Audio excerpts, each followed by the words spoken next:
немере қарындасына үйлену деген мәселе бар мысалы. Немере қарындас қара. Қазақстан конституциясы бойынша заң бойынша ол болады. Бұл енді қазақтыққа қатысты дүние. Заң бойынша болады деп тұрсың, дұрыс па? Иә. Проблема жоқ деп тұрсың. Заң бойынша енді ол болады. сенің қазақшылықта біздің өзім, мен де мысалы үшін өзімнің бөлеме бұл мемлекетке қауіп деген жоқпын. Бұл ұлтқа қауіп. Қара, сен ұлтқа қауіп екендігін сенің ойың ғана оған не емес, тараз емес. Қалай онда енді жеті атасын ұстанған қазаққа осы ислам осы түсінік сай ма, сай емес пе? Ашығын айтыңызшы. Ұлтқа қауіп болатын болса, неге заңмен бекітілмеген? Әлде біздің басқарып отырған себебі Қазақстанда бір ғана Қазақстанда көп қой. Тұра тұр. Ысқақ қара, Ысқақ. Мысалы, біздің бұрынғы ата-бабамыз мысалы үшін, егер де өзінің немере қарындасы үйленген болса, мысал ретінде келтіріп жатырмын, немесе бөлесіне үйленген болатын болса, ол кездің дәстүрінде ол нәрсе норма болғанда, ал қазір біздің дәстүрде ол нәрсе түбегейлі қарсы болса, дәл осы дәстүрмен алдыңғы ұстанымды мансұқтай аласың ба? Иә. Не нәрсеге сен мансұқтай аласың, олардың дұрыс емес деп айта аласың?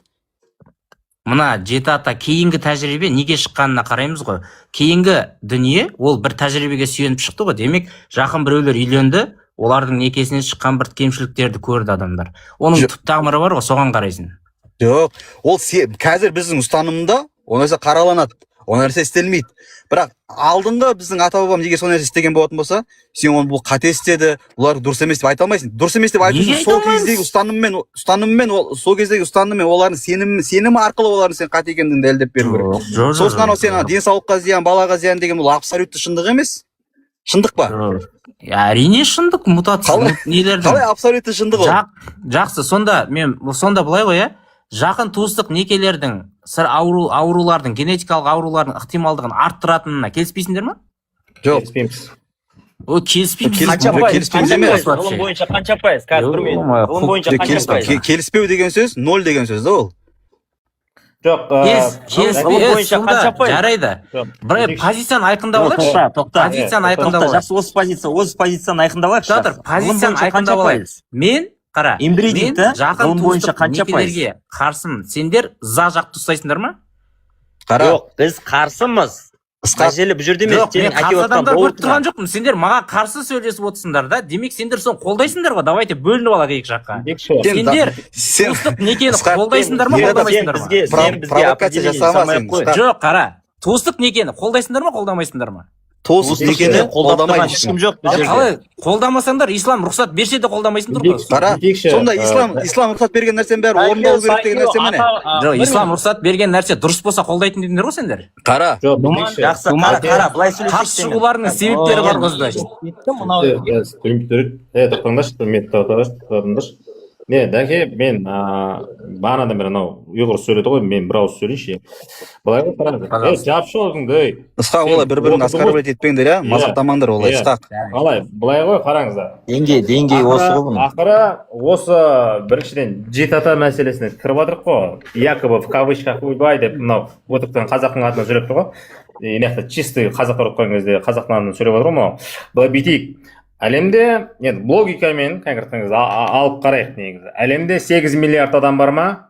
8 миллиард адам бар. Оның қаншасы қазақ әлемді бүкіл халықтарды жинаған, бүкіл әлемдегі қазақтарды жинасаң, максимум бір 20 миллиондай қазақ шығады да. Қазақстанның өзінде 15 миллион, шарт жақта бір 5 миллиондай қазақтар бар. Енді 20 миллион. 20 миллион ол прям ненің 8 миллиардтың тіпті 1% де жетпейді ол. Енді сен жеті ата деген бұл дәстүр. Мен қазір енді қысқаша тарихын айтып кететін болсам, бұл Жәнібек ханның, Керей ханнан кейін Жәнібек хан отырады. 1470 жылы Жәнібек ханның уақытында заң ретінде шыққан нәрсе де бұл. Айтқан кезде Жәнібек ханға дейін қазақтарда бұндай нәрсе болмаған. Бұл дерек Тілеуқабыл Өтебойдақ деген бабамыздың Шипагерлік баян деген кітабында кездеседі бұл мәселе. Бұны тарихшылар кәдімгі нақты дәлелдеген. Жарай деймін. Қараңдаршы, позицияны бөлейік.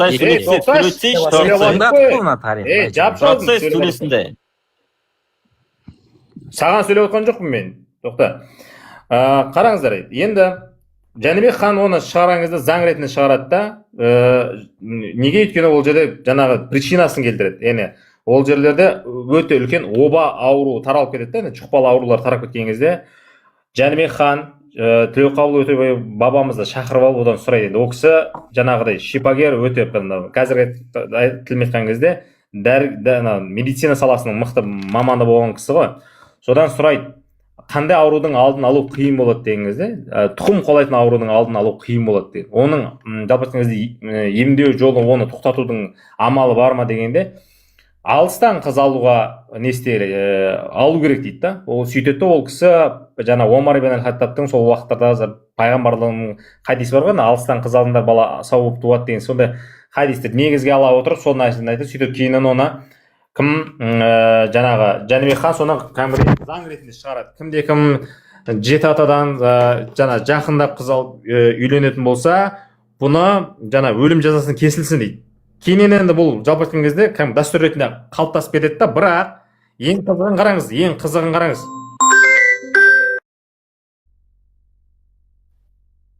Кешіріңіздер.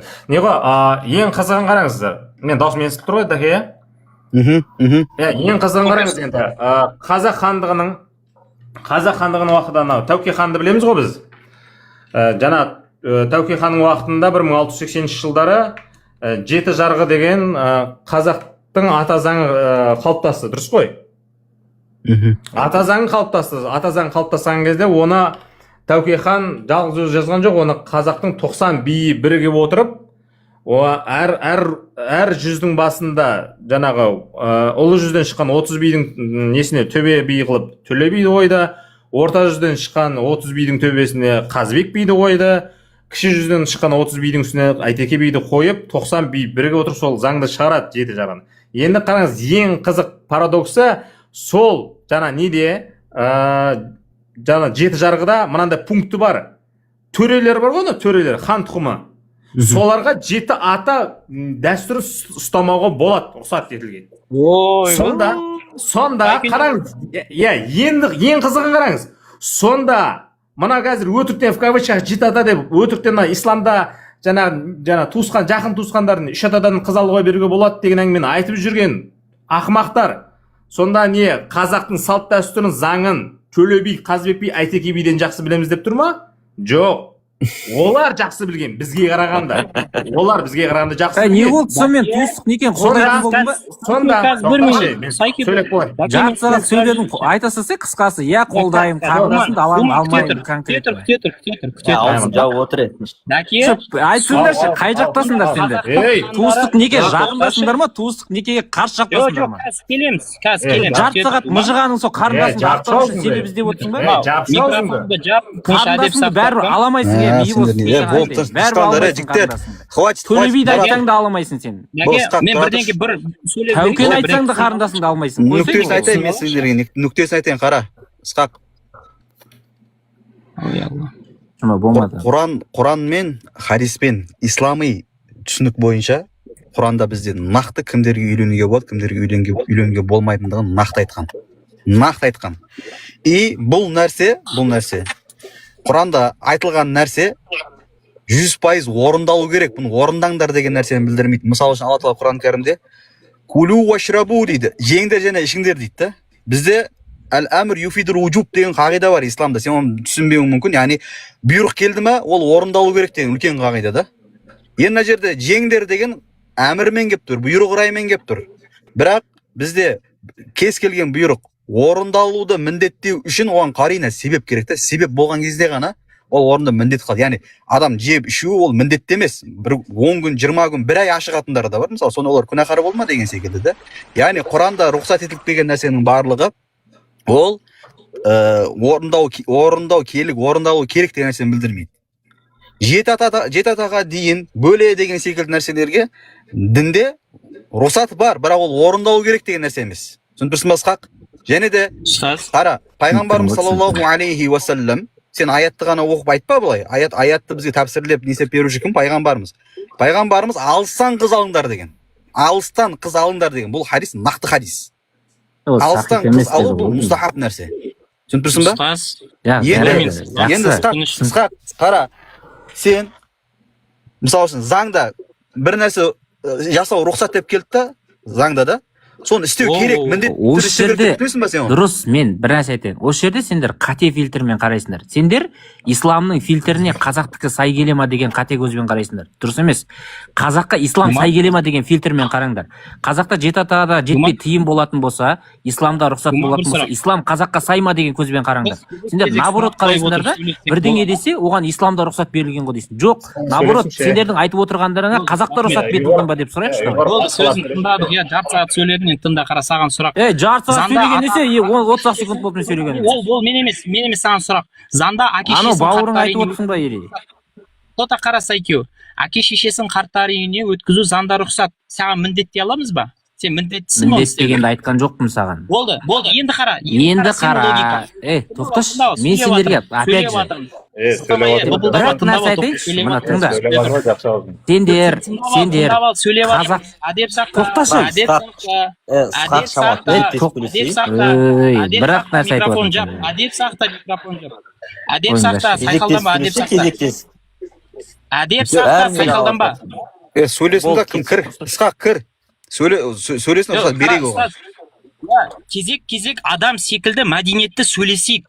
Бір темадан бір темаға секірме. Қара, Құранда рұқсат берді деген сөз, кете берсін. Рұқсат берді деген сөз, ол міндетті деген сөз бермейді. Егер бірдеңке рұқсат беру міндеттілікті жүктейтін болса, онда әке шешенді қарттар үйіне өткізу рұқсат, онда міндетті де әке шешенді қарттар үйіне өткізіп таста. Заңда жынысында ауыстыру рұқсат, барда голубой бол онда. Осындай ғой, әке, осылай қадалған жерде қашып кетеді дейсіп ше. Келеді, чәңгілдейді, қашып кетеді сосын. Бергел бері. Осың, сіз оны іздеп, оны сөйлесетіндей адам емес негіз ше, әке. 10 минутта. Мынандай мәселеде, қараңдар жігіттер. Мынандай мәселеде жігіттер, тыңдап отқан көрермендер қараңыздар да. Бізде фихта мынандай мәселелер айтылады да. Мысалы үшін адам жануармен қосылып қойса, оның үкімі қалай болады деген мәселе айтылады. Бұл заңда да қаралған. Заңда кәдімгі сен жазаланасың жануармен қосылсаң. Бірақ бұл жануармен қосылуға болады деген сөз емес қой. Біреу солай істеп қойса, оның үкімі қалай болады? Ғұсыл ала ма, алмай ма? Оған тағзир, яғни 39 дүре соғыла ма, соғылмай ма оған? Соған қаралады да. Яғни ол үкім айтылды деген сөз ол орындалу керек. Немесе ислам соған бұйыра деген нәрсе емес та. Егер біреу өзінің бөлесімен үйленіп қойса, ислам оған қандай құқықтық баға береді? Арам іс істеді деп баға бере ма? Тағзир 30 дүре соғылады, немесе 100 дүре соғылады, немесе тасборан қылады деп баға беріле ма? Баға берілмей ма? Сол жағына келген кезде жаңағы кімдерге үйленуге болады, кімдерге үйленуге болмайды деген аят. Мысалы үшін, сол бұл жерде бізге басшылыққа алынады. Бірақ шариғат ешқашан өзіңнің жақын туысыңды немесе бөлеңді ал деп бұйырып келмеген. Керісінше пайғамбарымыз алыстан ал деген. Енді бұлар несе жаңа Ысқақ деген секілді жаңа кімдер отырып алып соны алып алады да міне.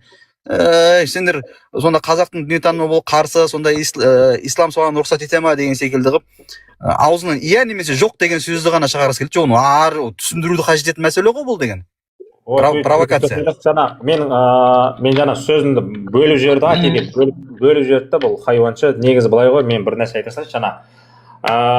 Қарасаңыз, жалпы айтқан кезде біріншіден жеті ата дәстүрін енгізген адам, Жәнібек хан, ол негізі мұсылман да, оның шын аты Абу Саид негізі. Барақ сұлтанның баласы Абу Саид, оның азаматы болған, ол кісі мұсылман болған. Мұсылмандар енгізген заң біріншіден. Екіншіден, Қазақ хандығының уақытында, Тәуке ханның уақытында біздің үш төбе биіміз, жаңағыдай Төле би, Әйтеке би, Қазбек би бабаларымыз жеті жарғыны заңын қалыптастырған кезде сол жерде пункті да жазып тұр да, төрелерге жеті ата дәстүрін ұстау міндетті емес деп тұр. Айтқан кезде бұл қазаққа ортақ нәрсе емес деген сөз.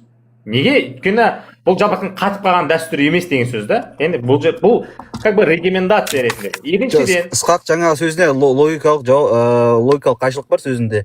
Алдыңғы біздің дәстүрді қазіргі дәстүрмен мансұқтай аламыз деген нәрсе, ол мүлдем сәйкес келмейді, ол логикаға сәйкес келмейді. Тупизм ғой. Иә, енді қараңыз. Сонда біздің баяғы ата бабамыздың ұстанған дәстүрлері қазір бізге қайшы келетін болса, сонда бәрі адасқан ба сонда олар?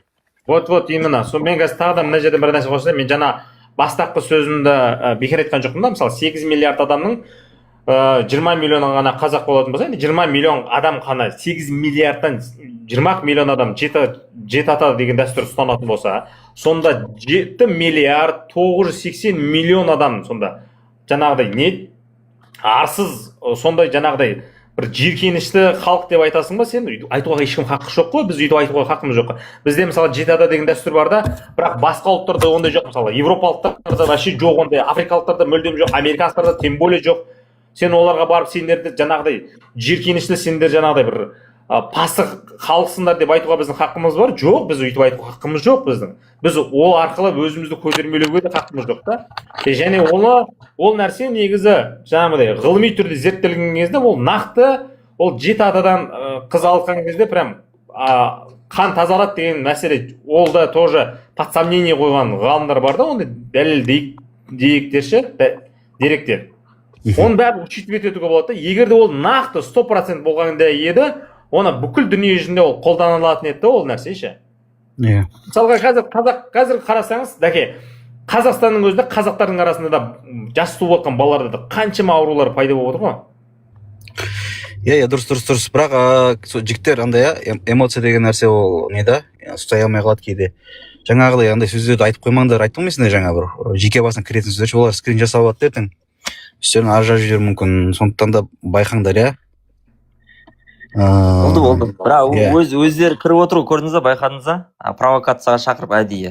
Жамырамаңдар, мал құсап, бірдеңе деп әдейі провокация жасап отыр өзі. Бұлармен үйреніп қалғанбыз ғой, бұлармен. Абадан деген кім екен? Жаңадан бері балағат сөздер жазып, нәрсе деп отыр ғой. Тәңіршіл ол. Балағат сөз айтады. Мен тәңіршімін. Бұмен сөйлесудің түкке де қажеті жоқ. Тәңірші ма бұл? Иә. Бұны мен сәләфит па, бір нәрсе атеист па деп ойласам. Тәңіршімін. Тәңірші деген не ол Абадан? Тәңірлік ол ескі түркілердің анау біздің ата-бабамыздан жалғасып келе жатқан дүниетаным философия. Бұл дәл осындай дүниетаным екендігін нақты кітап жүзінде, ғылыми түрде бізге жеткізген адам бар ма? Мен қызық ше сол. Кім екен? Болды, қызық болса саған жіберем ғой жеген. Жоқ, жіберме, қазір өзің айтшы сен соны. Тәңірлік ол дүниетаным дейдім ғой, қазақтың дүниетанымы. Жоқ, дүниетаным деген не ол? Дүниетаным деген не? Философия ғой. Философия? Иә. Түсіндіріп берші, дүниетаным деген не? Философия деген не? Қалай сонда ол? Мен түсіндіріп берейін. Дүниетаным деген ол әр ұлттың өзінің анау ата-бабасынан жалғасып келе жатқан салт дәстүрі болады, әдет ғұрып болады, Құдайға сену жолы болады. Сол бәрі жалпылама соның ішіне кіреді. Енді Абадан бүкіл қазақтың дүниетанымы бір ма? Бір емес па? Қазіргі ба? Жалпы? Енді жалпы дегенде анау ол кезде біз батыс түрік қағанаты, шығыс түрік қағанаты бөлініп тұрған кезде ата-бабаларымыз енді әртүрлі біреулері жаңағы Буддаға сенгендері болды, христианға сенгендері болды.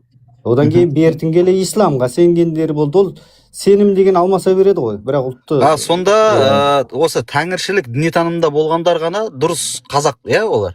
Қалғандар дұрыс емес қазақ па? Мен тәңірлік дүниетаным таза қазақи жол ғой. Енді сіз біздің Абайды мойындайсыз ба? Абай атамызды қазақ екенін мойындайсыз ғой? Иә, мойындаймыз. Бұл кісінің мұсылман болғандығын мойындайсыз, иә? Мұсылман болу деген білесіз ба? Шариғат жолымен жүру мұсылмандыққа жата ма? Сіздер айтасыз ғой, Алла деп айтпа, Тәңір деп айту керек дейсіз ғой, дұрыс па сіздер? Иә. Абай ол Алла деп өлеңінде қанша жерінде ол Алла деп айтқан.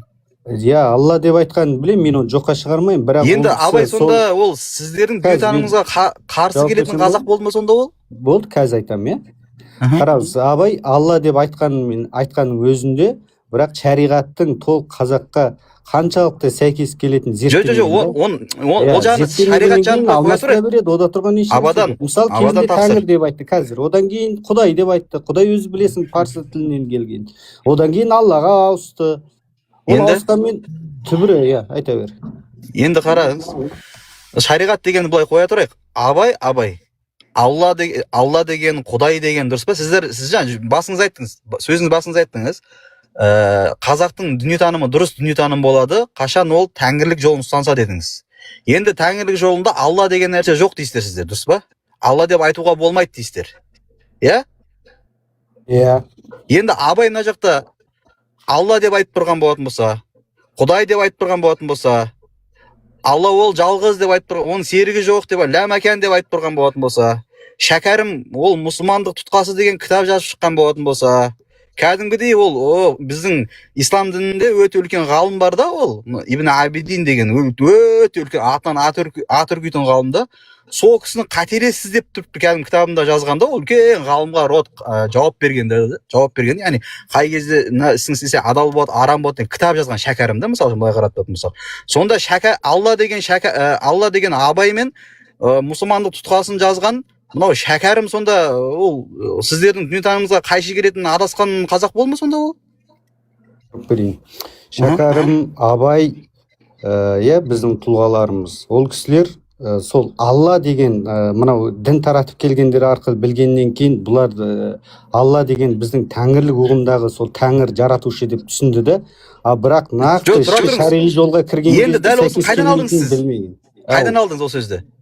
Қай сөзді қайдан алдың? Абай алла деуден мақсат негізі тәңірді мақсат етіп тұр деген сөзді түсінді. Қайдан алдыңыз? Тәңір деп түсінген, иә. Оны кім айтты сізге? Жаратушы деп түсінген. Оны кім айтты? Оны өлеңдерінен, нелерінен байқасаң өзі шығып тұр ғой. Қалай сонда өлең өз-өзін тәпсірлеп тұр ма сонда? Тәңір деген бізде қазақтарда жаратушы деген. Жоқ, қараңыз енді Абай. Енді алла деген ол Абай, тұра тұрыңыз, Абай алла деп айтты да, енді сол алладан мақсат, менің бұл сөзімнен мақсат негізі тәңір деген сөз бар ма Абайдың? Несінде? Өз сөзінде, өлеңдерінде бар ма? Тәңір деген сөз болу керек? Жоқ, болу керек па, бар ма? Абадан болу керек па, бар ма? Бар. Тауып бересіз ба, сол мен осы жерден таңға дейін отырып күтейін. Несі тауып келіңізші соны. Болды, қазір анау эфирден шығып кетпейсіз ғой сіз. Жоғары қарай көтеріп жеріңіз да хром деген бар. Сұрақ түсінбей қалды деймін бұл. Сұрақ түсінбей қалды деймін, иә? Абадан сізге айтып жатыр, алла деген негізі тәңір деген сөзді тауып берші деп жатыр.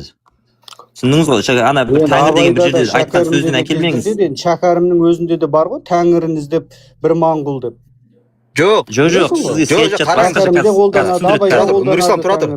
Абадан қара. Мен Абай атамның сеніміндемін да, қара. Абай атам Құдайды, Алла тағаланы алла деп айтқан, Құдай деп айтқан, тәңір деп айтқан да ол. Енді сіз маған былай деп айтыңыз. Абайдың алла деген сөзім бұл тәңірді, тәңіршіліктегі сенімді, ұстанымды білдіреді. Бұл мұсылмандардың, арабтардың дініндегі ол Құдайды білдірмейді. Бұл қазақтың дүниетанымдағы ол тәңірдің дүниетанымын білдіреді. Бұл сөзіне мақсат деген сөзі бар ма, Абайдың жоқ па? Ондай айтуың сен, тура ана мен мұсылман болғанмын, мен шариғат жолымен жүргенмін дегендей жазу бар ма деген сұраққа ешкім жауап бере алмайды ғой. Тура сол сияқты. Жоқ, қараңыз, мен шәкәрімді сіз мойындайсыз ғой, дұрыс па? Сен сөзің бөлмедің ғой, Данияр. Абадан тақсыр, жарайды, қараңыз. Сіз ана кімді, шәкәрімді мойындайсыз ғой, Шәкәрім атамызды? Мойындаймын, иә. Ол кісі егерде, сіздер ойлап жүрген, сіздер ұстанып жүрген ойдағы, яғни бір тақырыпқа секіре беретіндерің жаман да осы. Жоқ, бұл екеуі де бір тақырып қой, Алла ма тәңір ма деген мәселе ғой. Абадан тақсыр, олай не істемеңіз.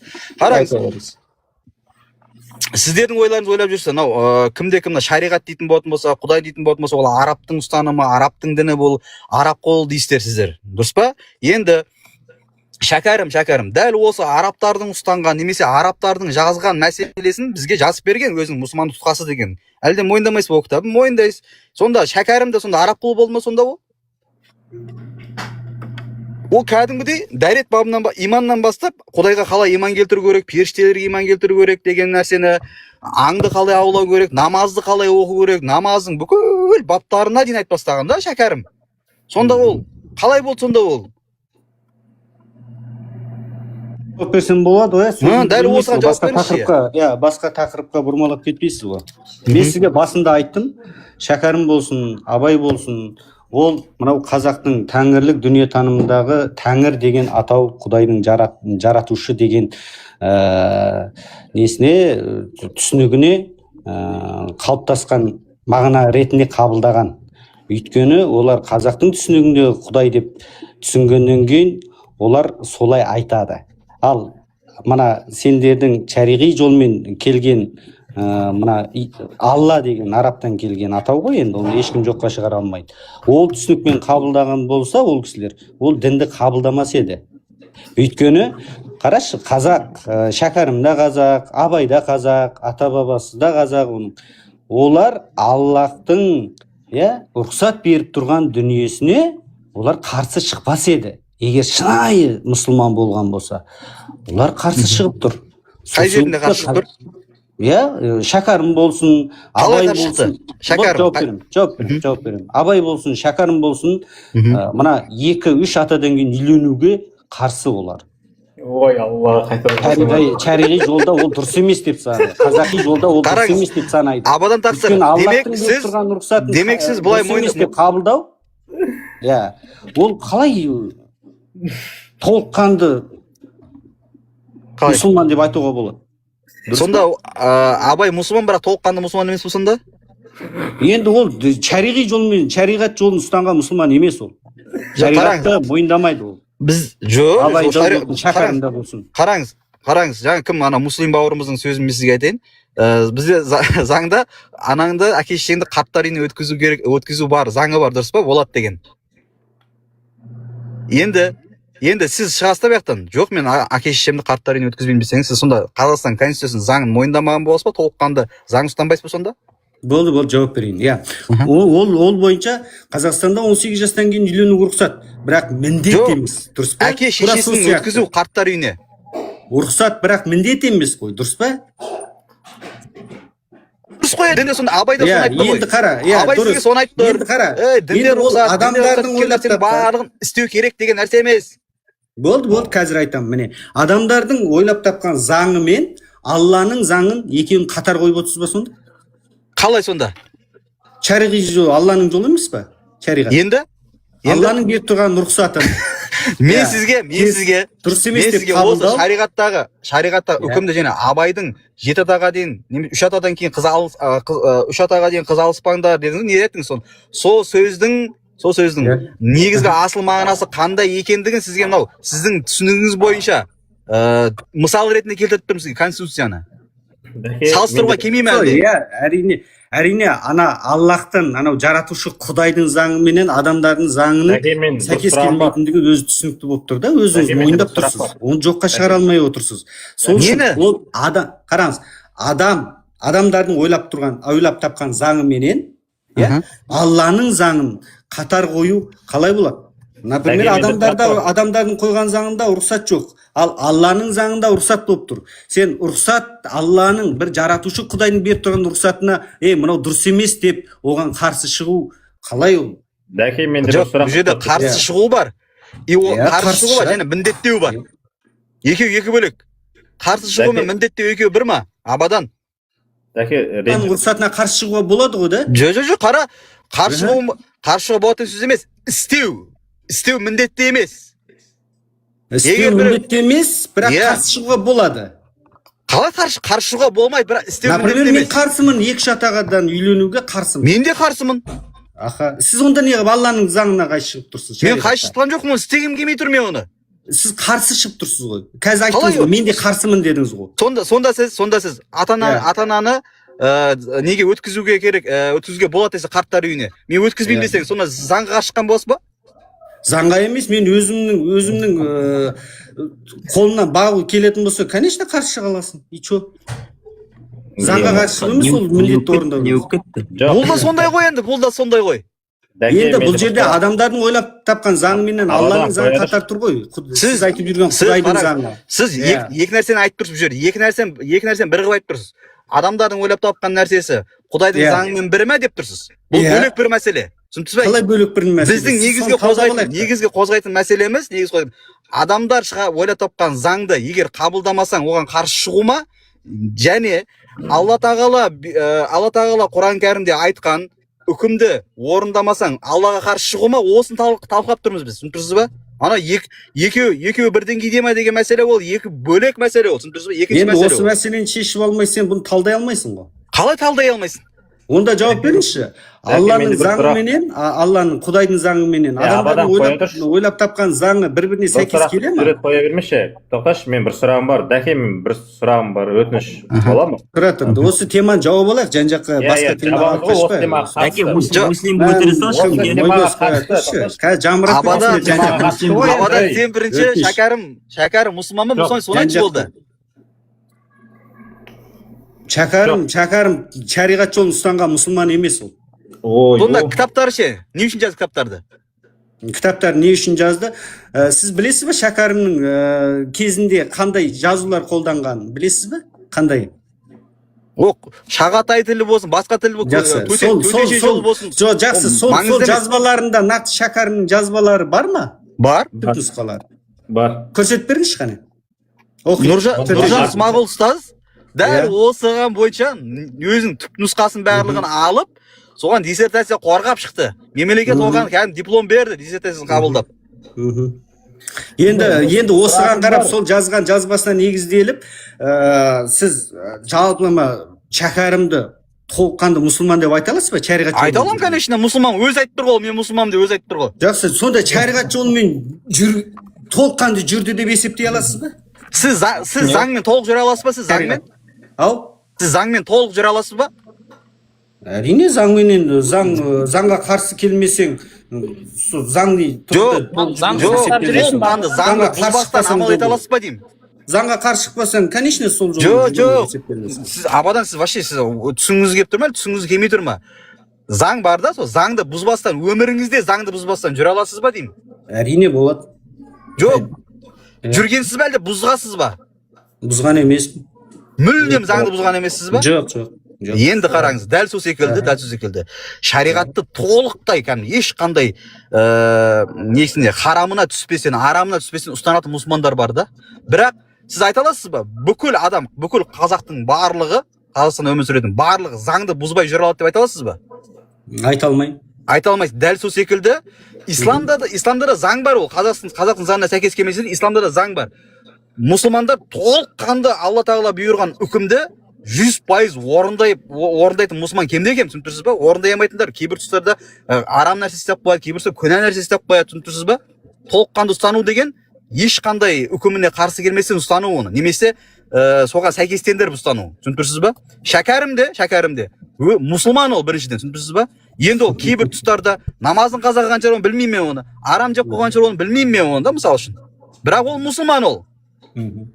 Жақсы, енді мен айтайын. Қараңыз, шариғат деген ол Алланың заңы болғаннан кейін, оны біз толыққанды дұрыс деп есептеп айта аламыз ба? Айта аламыз, конечно. Жақсы, енді шариғайда 2-3 атадан кейін үйленуге рұқсат берілген, сол дұрыс па, дұрыс емес па? Шариғат бойынша ол дұрыс, бірақ орындау міндет емес. Дұрыс қоя, бастысы дұрыс. Конечно, дұрыс. Жақсы, енді қазақтар бойынша дұрыс емес. Қалай қазақтар бойынша? 2-3 атадан үйлену қазақтар бойынша дұрыс емес. Бүкіл қазақ бойынша дұрыс емес па бұл? Жалпылама, иә? Қазақ атауы берілгелі бері қожалар өзінің жақындарымен үйленеді ғой деп естіген, мен білмеймін, бірақ дұрыс шығар, ал біз үшін дұрыс емес. Абадан 2 атадан үйлену қазақтар үшін. Абадан төрелерші. Абадан төрелерші. Дұрыс па неме, сен сұраққа жауап бер. Мен жауабын нақты айтсаңшы. Мен сұрағыма жауап берші, сен айтшы. Бүкіл қазақ атауы берілгелі бері. Ішінде қандай ру болсын, қыпшағы болсын, руға бөлінбейтін төресі болсын, қожасы болсын, жалпы заты қазақ қой. Солардың түсінігінің барлығында 7 атаға дейін, 3 атаға дейін қыз алыспау керек деген нәрсе абсолютті ақиқат па? Қожалар үшін ақиқат деп айта алмаймын. Олар 100-ге жатпайды. Бастысы мен білетінім 100-дің ішінде рұқсат жоқ, 300-де. Сонда ол қазақ емес па сонда төрелер? Жоқ, қазақ емес деп тұрғам жоқ. Қазақтың құрамына кіреді. Бірақ басты біздің негізгі таза ұстанымымыз. Жоқ, сіздің нәпсіңізге жақпаса ол. Енді қараңызшы, мақұл, жарайды. Оның ішінде жаңа төрелер, одан кейін қожалар, өзінің жақындарымен үйлену мүмкін да. Енді мәселе бұл жерде басты шариғи жолдың дұрыс емес екендігін қазақтар түсініп отыр ғой. Абадан. Қоя тұршы, Абадан. 1 минут. Айта бер. Сен бірінші қоя тұршы, мен сөйлеу. Тәңіршілдіктің кәдімгіше бір ұстаным, дүниетаным деп жатсың ғой, дүниетаным деген жалпы не екендігіне жауап бере алмай жатсың да. Соның бір ғылыми менің нақты жалпы- сұрағым, соңғы сұрағыма ешқайсысына жауап бермедіңдер ғой. қай сұраққа? Мен сізге айтып жатқаным, мына шариғидің, Алланың заңының берген рұқсатын қазақтар дұрыс емес деп қабылдай ма, әлде қабылдамай ма? Соған жауап берші. Дұрыс емес деп қабылдамайды. Ол дұрыс, значит, қазір Дұрыс қазақтар дейді. үшін 2 атадан кейін. Қараңыз, дұрыс дейді, бірақ оны істеуді міндет емес дейді. Жақсы ғой. Не үшін міндеттемейді? Өйткені ол жолын білесіз бе, не себепті? Қате болғандығы үшін дегіңіз келіп тұр ма сонда? Енді онда дұрыс болғаннан кейін Онда запрет Қазақстан Конституциясындағы жаңа онда дұрыс болғаннан кейін запрет қойып отыр ма қазақтар? сонда Қазақстан Конституциясында 7 атаға дейін қыз алуға болмайды деген заң жоқ мысалы. Сонда ол дұрыс па сонда ол да?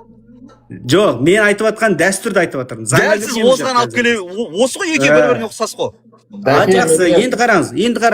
Қазақтардың ұғымы бойынша 2 атадан кейін үйленуге дұрыс деп санамайды. Шариғи жолды дұрыс емес деп санамаған адамды сен қалай соны ашайықшы, қазір сол құжатты ашайықшы. Муслим, ашшы. Мүмкіншілік бар ма? Компьютердасың ба? осыған қанық жауап бере алмайсыңдар да Қазір бір минут. Менде бар. Ойбос, ашыңызшы. Не мәселе талқылап жатсыздар, бауырлар? Тоқтаңдар. Жаңа тақырып. 2 ата дұрыс па, дұрыс емес қой шариғи. Жаба тұршы, тоқтай тұршы, сұрап алайықшы. Не мәселе талқыланып жатыр? Болды, микрофон Ашып берем. Туыстық некеге қатысты мәселе ғой. Не Бір ғой? нәрсені 40 минут болды айтып отқаным. Болды, қазір бүйтейікші. Бірақ сұрақ. 3 атадан алу дұрыс емес па абадан? Дәке, айтып алайықшы, 1 минут тоқтай тұрыңыздаршы, сұрап алайықшы. Абадан 3 атадан асып алу дұрыс па, дұрыс емес па? Жауап беріңдер, содан кейін жауап беремін, проблема. Міне, қазір сен айтып отқан норманы қазір ашады. Үлкейт жүрінші мой босты. Қазір.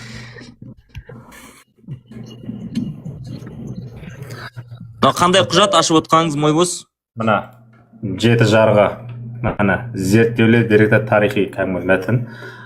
Артықбай деген кісі зерттеген. Осы жерде мынау асыл сүйектілердің мына жерде ақ сүйектердің құқықтары, ақ сүйек жаңа Шыңғыс ханның төрелердің, ақ сүйек түбі Шыңғыс ханның тарайтын қазақ ортасындағы көбіне төре, яғни қызметтері артылады субэтникалық әлеуметтік топ дейді.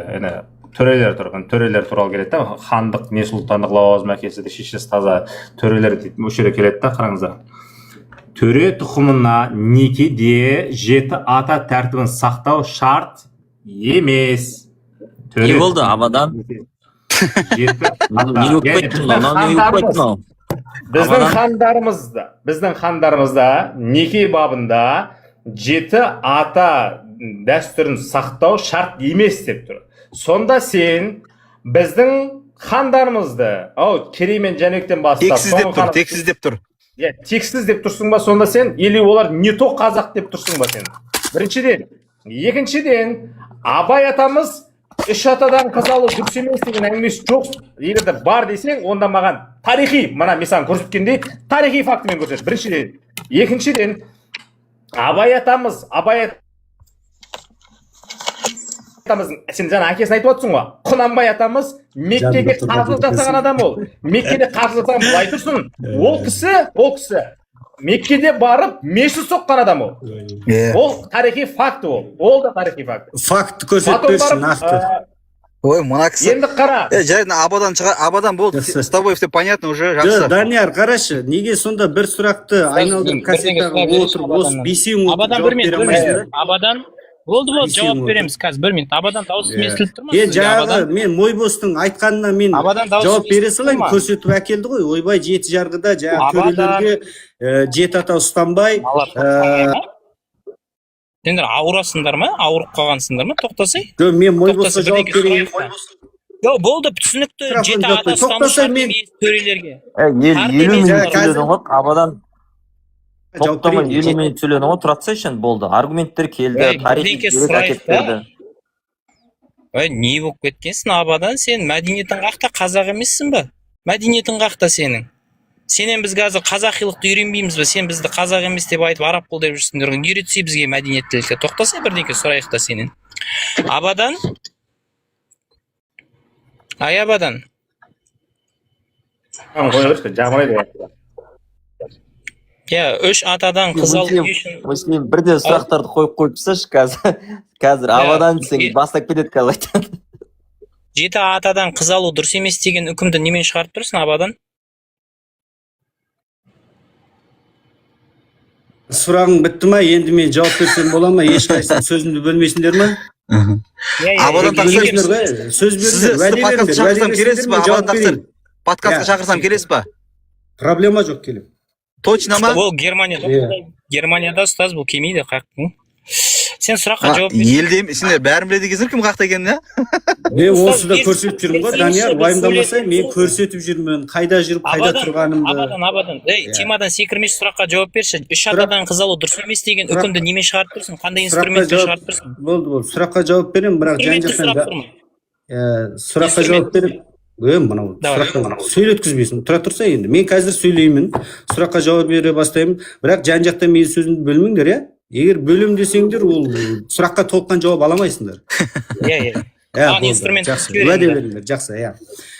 Біріншіден сен жаңа 7 жарға негізделіп, төрелердің 7 ата ұстануға міндеттелмегенін келтіріп отырсыңдар. Жақсы, ол сол кезде дұрыс шығар, бірақ жалпылама қазіргі қазақтың ұстанымы бойынша жалпылама. Қазір біз ол ұстанған ұстанымды дұрыс емес деп санаймыз. Иә, төрелер болса да. Қазақ ғылыми деректерде тұрады. Абадан демек Жамырам. кезінде хандардың бәрін адасқан тексіз деп айта аламыз ғой. Жоқ, дұрыс емес деп айтамыз. Кейбір заңдарын дұрыс емес, біздің қазіргі зайырлыққа тура келмейді. Дәстүрімізге тура келмесе, дәстүрімізге негізделіп шығарып тұрмын. Дәстүрге негізделіп шығарып тұрмын. Дұрыс, дәстүрді көріп тұрсың ғой, ақылмен шығарып тұрсың ғой. Ақылмен шығарып тұрсың. Дәстүрмен шығарып отырмын. Енді қара, ертең біреу келеді да, тыңдап ал. Сәл даусыңды жуартып сөйлеші. Тыңдай тұршы, менің даусым сондай, Құдай маған сондай дауыспен енді тыңдап ал, қара. Сен енді ақылмен дәстүрге қарап, дәстүрді себеп қылып тұрсың да, бірақ ақылмен шығарып тұрсың ол үкім, дұрыс па? Дәстүрмен шығарып қойған ол үкім. Тыңда, менің дәстүрімде 3 атадан алуға болады, бұл ақылға сай дұрыс десе сен оны қалай жоққа шығарасың? Сен де ол да ақылмен шығарып тұрсың. Иә, сенің дәстүріңде 3 атаға алуға болатын болса, одан мен шаруам жоқ. Сен ала берсең болады. Абадан мен төремін. Саған болады, не болды? Значит, қара, менің төрелерге төрелер қазақ қой. Тыңдап ал абадан қара. Абадан деген бұл вообще не емес қой, өзін айтып тұрғанын өзі білмейді. Ұстаз, мен сөзін аяқтайсың бола ма? Иә, рахмет. Аяқтай. Мен қара, бұл айтады, дәстүрге қарадым дейді, 7 атаға қарадым да, ақылмен 3 атадан алу дұрыс емес деп тұрмын. Мен төремін да, мен төренің тарихына қараймын да, бізге ұстану шарт емес деймін. Менің дәстүрімде 3 атадан ала беруге болады. Ақылмен шығарамын дұрыс деймін. Енді екі қарама-қайшы пікірдің екеуі бір мезетте ақиқат болып, бір мезетте екеуі де жалған бола алмайды. Соответственно, ол өзінікін ақиқат екенін дәлелдеу керек. Дұрыс па? Бірақ дәлелдей алмайды. Осы уақытқа дейін бұлар бүйтіп келді, қазақта тек қана 7 ата болды деп. Қаяқтың? Қазақтарда, міне, төрелер қазақ қой. Значит, 3 атадан да алғандар болып тұр ғой. Неге сендер өтірік айтасыңдар қазақтың атынан? Сосын жаңа ғана тышқақ қаяқта. Ол тышқаққа конкретный вопрос. Дінде рұқсат деген нәрсе міндет деген сөз емес ол. Ондай болатын болса қазір жынысында ауыстырса IQ. Өйткені жынысын ауыстыру рұқсат. Барда жынысында ұрғашы еркек 2 в 1 қып келсен. Сөйтті үйіне әкене голубой алуға рұқсат дедің ғой. Онда үйіне әкене еркекті апарып тұр, мынау сіздердің келіндеріңізде. Жолың болсын. Сендер кәдімгідей жаман екенсіңдер сендер, мен өзім қаттым ба десем, сендер мен өткенсіңдер ғой. Маған 10 минут болса болды бұлардың қазір любой ешек бастарын. Бұзудың қажет жоқ, ұстаз. Заңда запрет жоқ. Заңда үштіктен алуда ешқандай запрет жоқ. Кто хочет ала береді. Ол анау басқа дәстүрге келе береді. Мен төремін. Мен мысалы 3 атадан алсам, менікі дұрыс бола ма? Қалай береді да? Бұлар өтірік ашейін. Қазақтарды алдағандарына емес. Қазақтар Дәке жалпы негізі шындап келген кезде ше, Дәке. Сіз сияқты оқыған азаматтардың деңгейіне келетін ешкім жоқ негізі тиктокта ше. Сол үшін осы өзіміздің бауырлардың арасындағы желініп қалып жүрген жігіттер ғой бәрі. Ақиқатында. Жаңағындай мәселелер ғой енді элементарный дүниені түсінбейді, сосын оған 40 минут түсіндіру керексің ше. Өзін әкеп тұрған дерек көзі бір тарихи негізі. дерек айтып жіберсем бола ма? Дерек көзі негізі құжат болып тұр да, сол құжатының ішінде төреге рұқсат беріп қойып тұр да. Осы жерде тоқтау керек қой, түсінген адам тоқтау керек қой. Муслим бауырым сөйлеп алсыншы, бағанадан да сөйлеймін. شكرا لك يا حبيبي. бір тарихи дерек айтып жіберейінші ұстаз. 1865 жылы так, кім сөйлеп жатыр? 1865 жылы патша үкіметі қазақтың даласын жаулап алған кезде генерал Александр Константинович Гейнс деген өзінің күнделігінде жазады. Бізді ол кезде киргизы деп атаған.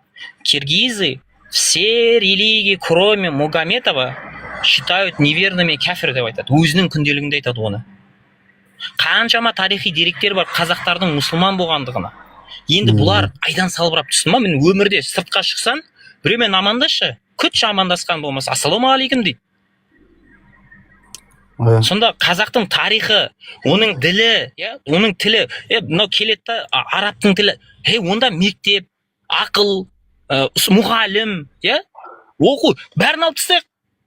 Арабтан кейін неғып қолданамыз біз оны? Еще екінші жаңағы жерде мен сөйлей алмай қалған бір мәселе.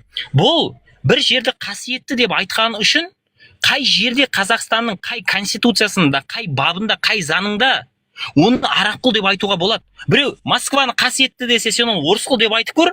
Біреу Американы қасиетті деп айтса, сен оны қасиетті деп, жаңағы Америка құл деп айтып көр, сен не істейтін?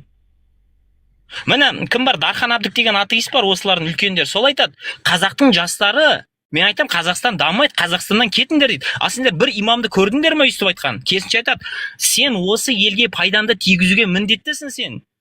Мұсылман адам пайдалы болу керек осы қоғамына. Сен анау жұма мұнбарын қарашы, муфтияттың не деген керемет тақырыптар. Туысқандық қарым-қатынас, байланыс, қоғамға мұсылманның пайдагерлігі, білім алу мұсылманға парыз. Қандай керемет тақырыптар. Бұл кеп, еще кеп қазақты құртады дейді. Голубой болса бола береді, қызым жүзікше болса бола береді деген сайко қазақты құртпай ма сонда? Ол сөзі қазаққа нормальный ма сонда? Ойлансаңдар ше, қазақтар, бастарым бар, бір адам келіп сендерге кеп емізіп кетсе еміп отыра беретін не деген масқаралық ол? Жұрт айтса болды деп еріп жүре бересіңдер ме? Қашанғы бұдан арылады қазақ? Құдай бәрімізге бас берген, ақыл берген, сана берген, көз берген көретін. Рахмет сөз, Алла разы болсын. Айтып олың жақсы болды. Жаңа қашып кеткен жаман болды, алайықтың. Жігіттер осылай баса беріңдер, бірақ агрессияға берілмеңдер, жеке басқа кірмеңдер. Қолдау керек болса мен каждыйыңды кез келген нәрсемен қолдауға дайынмын. Осылай істей беріңдер. Сендер секілді жігіттер керек. Дәке, сосын бар қысқа бір жаңағы айтқан сөзінің өтірігін бір тарихи бір фактімен келтіріп жіберсем. 5 минуттай уақыттарыңызды алсам. Қараңыз, жаңағы Абадан жаңағы сөзі ғой енді. Ол кішкене біраз нәрсені негізі айтқан сөзінің барлығы өтірікті. Негізі мысалы ең бірінші айтқан сөзі мынандай, сіз енді одан сұрадыңыз ғой. Тәңірлік деген нәрсе сонда ол қазақтікі ма, ол қалай не, бұл вообще қақтан шыққан нәрсе дегеніңіз, ол жаңағы сол қазақтың бұрынғы дәстүрі, бұрынғы жаңағы несі ұстанымы, дүние танымы деп айтып кетті. Ол негізі өтірік ақпаратты. Неге? Өйткені бұл жаңағы батыс түрік, шығыс түрік қағанаттарын келтірген кезде біріншіден ол уақыттарда қазақ деген ұлт болған жоқ. Біздің барлығымыз түркі қағанаты болып, енді түркілер болып келдік. Екіншіден түркілерді ортақ ислам дініне келгенге дейін ортақ дін болған емес. Бізде жалпы зарастризм, буддизм, нестрианство, христианство, сондай діндердің түрлері өте көп болғанда. Тенгриясты ешқашан ортақ жаппай халықтық болмаған. Кейіннен 680 жылдары, 651 жылы араб халифаты Сасанинский империяны басып алған. Сасанинский империя деген бұл парсылардың соңғы империясы да. Сол Сасани империясын басып алған кезде қазақтың даласына шекаралас болып келеді, Центральный Азияға шекаралас болып келеді. Сөйтіп 680 жылдардан бастап мына Бұхара қаласы бар ғой, Бұхара деген қала, Өзбекстандағы қала. Соның түбіне 4000-нан астам дін таратушы мирный, бұл жерде міндетті түрде үлкен әріппен мирный, жаңа бейбіт түрде 4000 дін таратушы адамдар келеді, діндер тарата бастайды. Кейіннен ислам дінін қабылдаған нелер, мұсылмандар, түркілер, кейін мынау 747 жылы амиядтарға аббасидтер қарсы шықты ғой. Білесіздер, иә? Аббасидтер қарсы шыққан кезде аббасидтер именно нені қақтан көтерді, именно осы Центральный Азиядан көтерді, восстаниені Мерв қаласынан, қазіргі Түркменстанның жерінен көтерді. Сол кезде аббасидтердің гвардиясы, элитный әскері, именно ислам дінін қабылдаған түркілер болған да. Кімдер? Амиядтардікі нумидийцы, яғни ислам дінін қабылдаған жаңа Северный Африка бар ғой, солтүстік Африка елдері болған. Ал аббасид әулетінің гвардиясы түркілер болған, ислам дінін қабылдаған. Кейіннен 750 жылы аббасидтер билікке келгеннен кейін барып, амиядтарды ауыстырғаннан кейін барып, 751-де аббасидтер не жіберетті жаңағы Цин империясына қарсы, точнее Таң империясына қарсы, қателеспеппін, Таң империясына қарсы, жаңағы Таң империясы қазақтардың даласын Ташкент қаласына басып келеді ғой. Басып алған кезде сол жерде аббасид әулеті 20 мың не жібереді, әскер көмекке жібереді жаңа түркілерге. Және түркілерден де тоже 20 мың әскер шығып, 20 мыңға 40 мың әскер Қытайдың, Таң империясының 100 мың әскеріне қарсы соғыс болады 751-де, Атлах шайқасы. Сол Атлах шайқасынан кейін барып, 5 күнге созылған бұл біздің Тараз қаласының маңында Атлах шайқасы болады. Сол жерде араб пен түркілер біріккен әскер Қытайдың жаңағы ұлттық кәріс болған қолбасшысының бастап келген 100 мың әскерін талқандап, сол жерде Қытайларды қуып жібергеннен кейін барып, түркілердің арасында жаппай ислам діні тарай бастайды да. Кейіннен ислам діні жаппай тарай бастағаннан кейін барып, кейіннен біздің даламызда, именно қазақтың даласында, батысы Аралдан басталып, шығысы мынау қазіргі Қытайдың жаңағы Ұйғыр ауданы, Қазақ аудандарына шейінгі жерлердің барлықтары, солтүстігі Сарыарқадан жаңағыдай Ыстықкөлге шейінгі жерлердің барлықтарын алып жатқан Қарахан мемлекеті деген мемлекет болған. Сол мемлекет 960 жылы ислам дінін бірінші мемлекеттік дін қылып жариялаған да. Қазақтың даласында оған дейін болай бір дінді жалпы мемлекеттік дін деп ресми түрде ешкім жарияламаған да. Кейіннен барып Шыңғыс ханның жалпы айтқан кезде жалпы империясы баласы төртке бөліп бергеннен кейін барып, Алтын Орданың құрамында, Алтын Орданың несінде Қиясат-дин Мұхаммед деген хан болған 1313 жылы. Яғни ол тарихта көбіне Өзбек хан деген атпен қалып кеткен кісі, шын аты Қиясат-дин Мұхаммед. Сол кісі 1313 жылы билікке отырған кезде ислам дінін тағы да ресми түрде мемлекеттік дін қылып жарияланды, және оны Мамлюктің сұлтанына жаңа хатында нақты жазғанда біздің елімізде Алтын Ордада бірде-бір дінсіз адам қалған жоқ, барлығы ислам дініне бет бұрды, барлығы. Сол кезде Мамлюктің сұлтаны не жібереді, қомақты түрде жаңа ризашылығын білдіріп ақша жібереді, соған жаңа Қырым полуостровы бар ғой, сол жерде мешіт соғылады. Ол мешіт әлі күнге шейін бар да. Енді қараңыз, кейіннен біз Алтын Ордадан бөлініп шықтық. Біз Алтын Орданың негіз мұрагеріміз да, қазақтар Алтын Орданың мұрагері. Біз сол Алтын Ордадан бөлініп шықтық та. Енді қараңыз, Алтын Ордадан бөлініп шыққаннан кейін барып, Алтын Орданы Жошының жаңа екі баласын тараймыз да біз. Шайбани, сосын барып кім? Орда Ежен. Біздің хандар Орда Еженнен тарайды да, мынау Шайбани әулеті, Өзбекстанның жерін билегендер. Олар Шайбани деген баласын тарайды да. Сол кезде екеуін естіген кезде Қасым ханның уақытында жаңа Шайбанидің мемлекетінде Шафиғи мазхабын ұстанған өте үлкен кісі болған. Мен сізге, кстати, ол деректерді кейін жекеңізге жіберемін, сол жерде оқып алсаңыз болады. Сол кісі Қасым ханның уақытында да нақты жазады да, қазақтар туралы дерек қалдырған. Бұл дерек Иран мемлекетінің нелерінде тұр да, Иранда және Түркияда оригиналдар сояқта бар. Сол жерде жазады, қазақтар, қазақ халқы, енді уже қазақ хандығы болып тұр, 1510 жылдар бұл. Сол кезде қазақтар ислам дінін ұстанған халық, олар азан шақырып, намаз оқып, Құран оқиды. Және бұлардың ислам мемлекеті болғандығына 200 жылдан астам уақыт өтіпті деп айтады. Сонда 1500-ден 200 жыл аптысаңыз, тура сол Қиясат-дин Мұхаммед Өзбек ханның уақытына барып тұр да. Бұл тарихи дерек бұл. Айтқан кезде сонда қазақ халқы, қазақ болмай тұр мұсылман болып қалған халықпыз да біз негізі. Сондықтан қазақтар негізі қазақ хандығын құрған, негізі мұсылмандар да, Алтын Ордадан шыққан мұсылмандар қазақ деген хандықты құрған да. Бұның бары негізі тарихи факты да бұл. Бағананы өтірікті соғып жатыр да, просто сіздердің әңгімелеріңізді бөлмейін деп тыңдап отырдым да, бірақ қазір енді айтып жатырмын да. Біз негізі оларға өздеріне талай бетін айтқанбыз, бірақ олар мойындамайды да ол нәрсені ше. Бірақ осы тарихи Ақылтайды қосыңызшы, жаңағы Ысқақтың подружкасы ғой. Көтеріл Ақылтай сөйлесейік. Оған мен не жібердім андай запрос. Жіберсе запрос Ақылтай. Мен тастадым Кел оған. көтеріл. Так что қазақтар құрылғаннан бастап қазақ хандығы құлағанға дейін ислам дінінде болған ғой. Бұл енді более-менее Ақылтай енді шындығын айту керек аналардан қарағанда. Ешкім андай тайға қумайды да. Микрофон жеп отырайық. Кім Ақылтай деген? Ақылтай?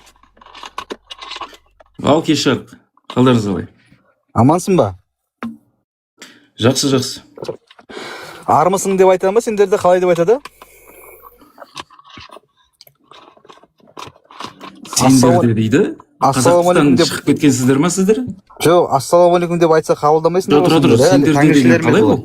Сен армысың деп айтпайсың ба, Данияр? Мен армысың деп па? Иә. Жеке өз басым армысың деп сөз бастамайды екенмін, ассалаумағалейкум деп бастайды екенмін. Қазақтың сөзін ұмыта бастапсыңдар, иә? Ассалаумағалейкум деген қазақтың сөзі емес, иә? Қазақтың сөзі? Қазақтың сөзі ол. Машалла, сен кәдімгі не екенсің, иә? Адекватный адам екенсің. Қалай, Ақылтай сен... Енді сендер ғой оны арабтікі, анау мұсылманша сөз деп айтып жүрсіңдер да? Жоқ, ол қазақтың сөзі.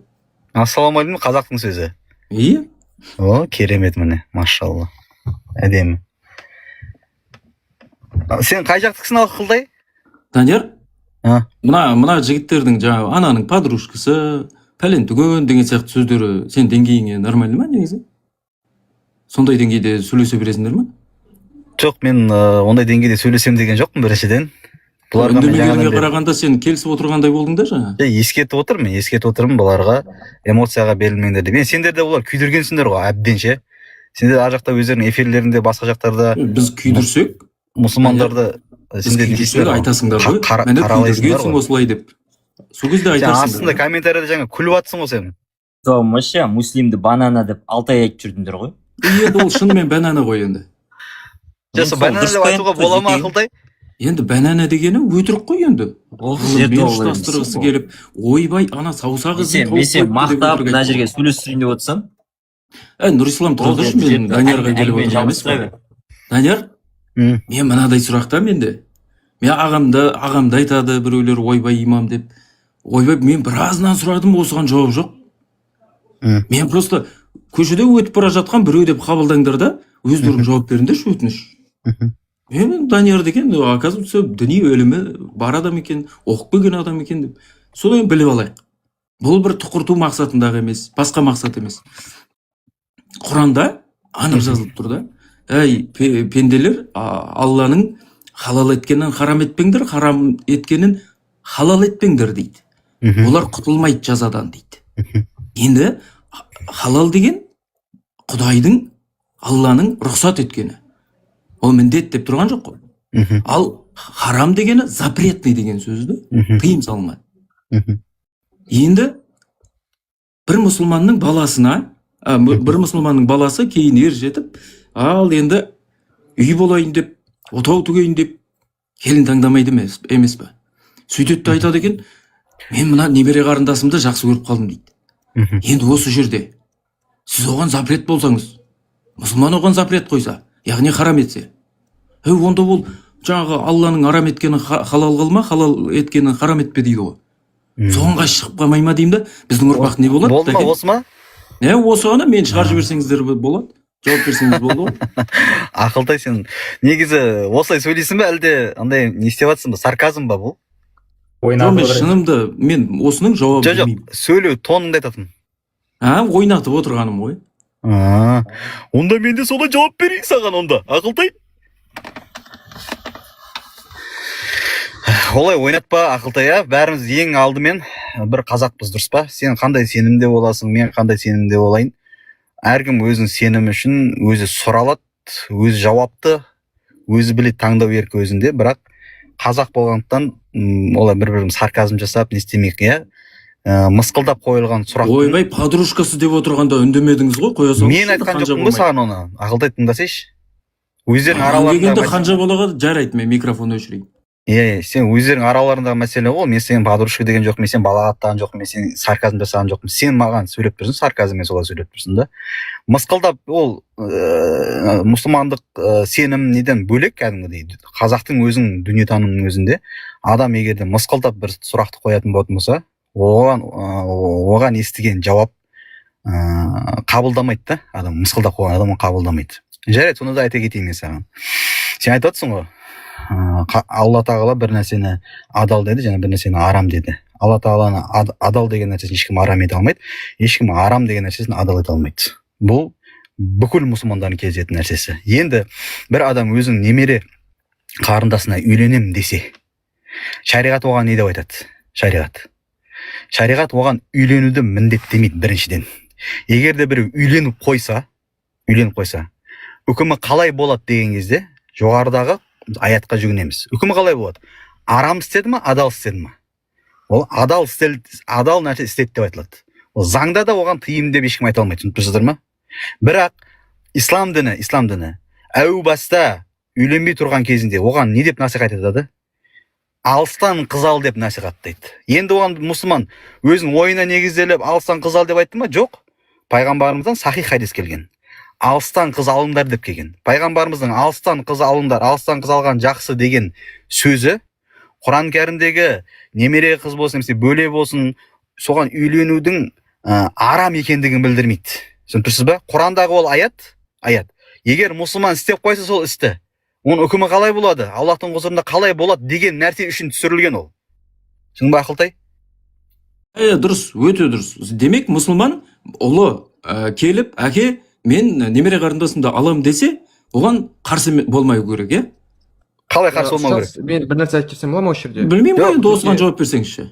Қарсы болмау керек, қарсы болады оған. Алма деп айту керек, түсінесіз ба? Қарсы болуы бұл Алла тағаланың аятына қарсы келу емес.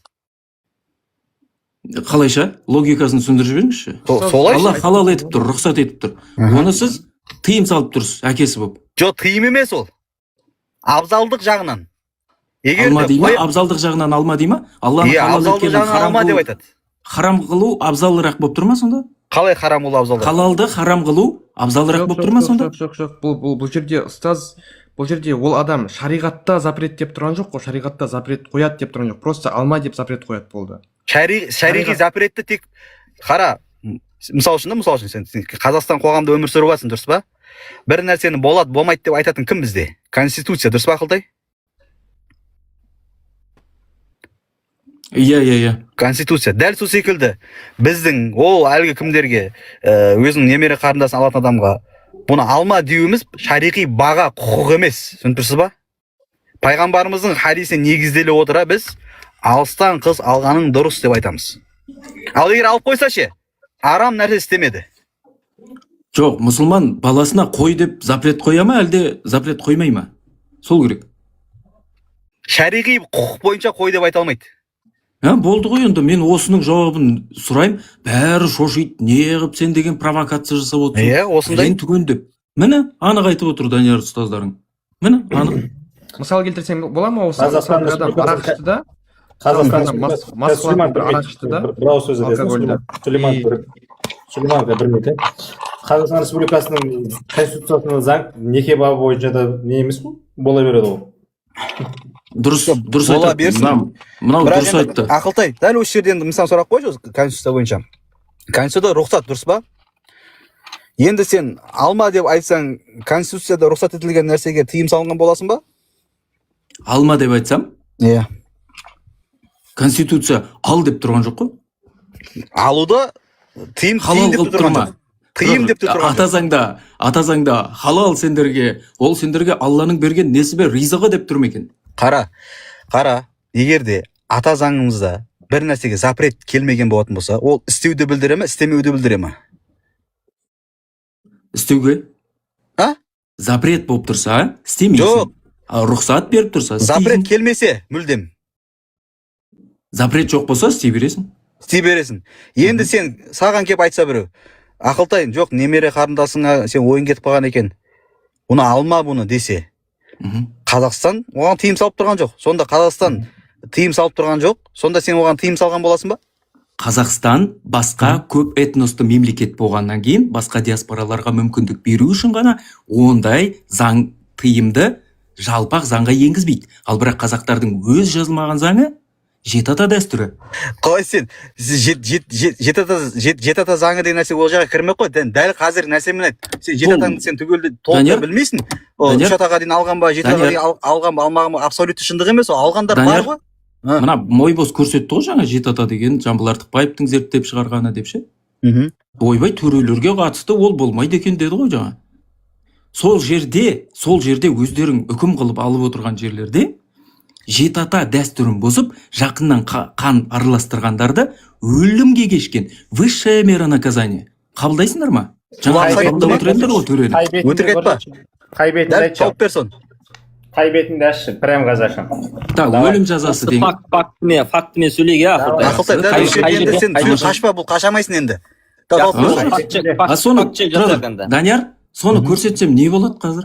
Көрсет. Сөзімді растаяқта керек. Соны көрсетсем не болады? Жоқ, сосын көресің не болатын?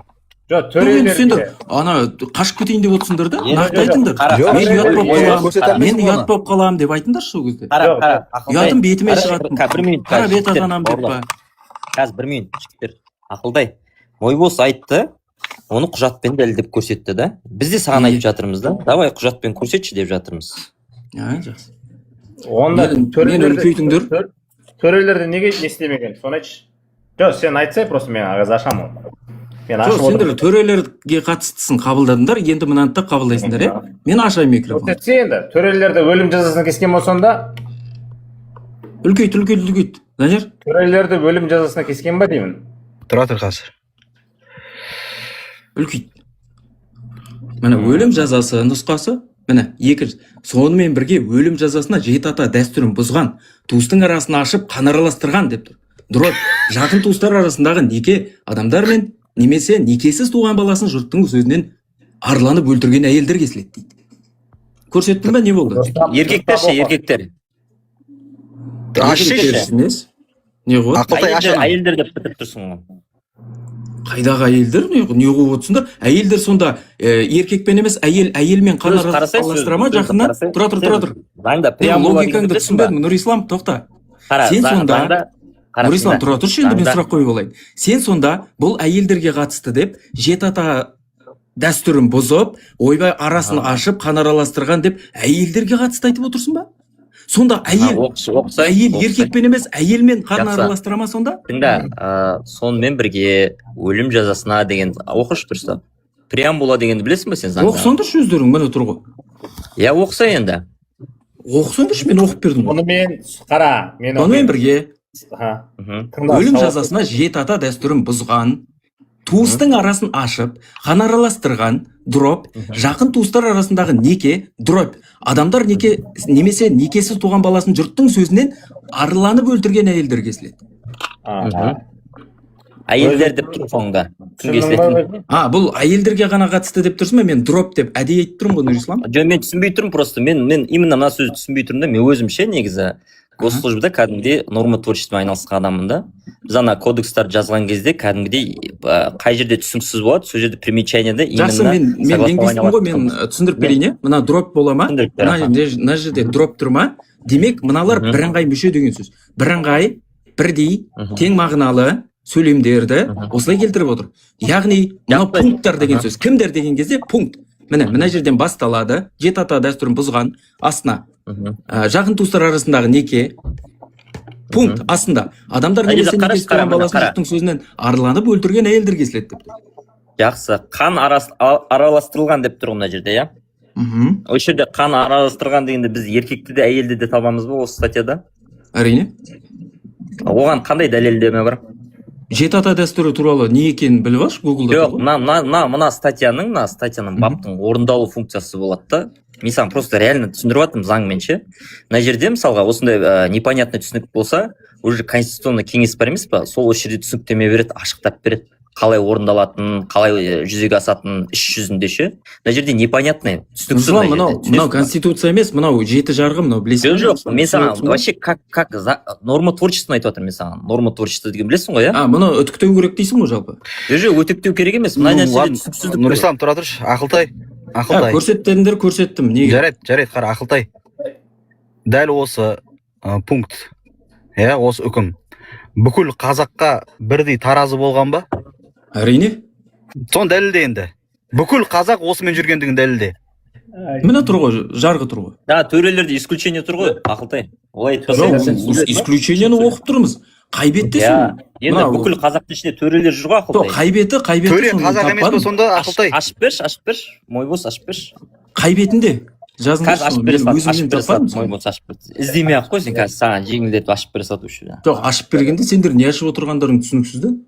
Сонда біз сенікіне сенеміз, сен бізге сенбейсің бе сонда? Қалай ол? Сендер қарай салыңдар, мен үстін көрсете аламын, астын көрсете аламын. Екеуің вообще біріншіден бір кітапты ашып отырсыңдар ма? Сен ашып көрсетші анау. Мен жеті жарғыны көрсетіп отырмын. Көрсетші кітабыңды. Мен бана көрсеттім ғой бірінші кітапты көрсеттім ғой. Көрсетші сен де. Көрсетпеді. Мен мұқабасын көрсетші кітаптың. Бірдей ғой, бірдей осындай емес пе сіздерде? Жеті жарғы мемлекет және ескерткіш. Нешінші бетінде осының?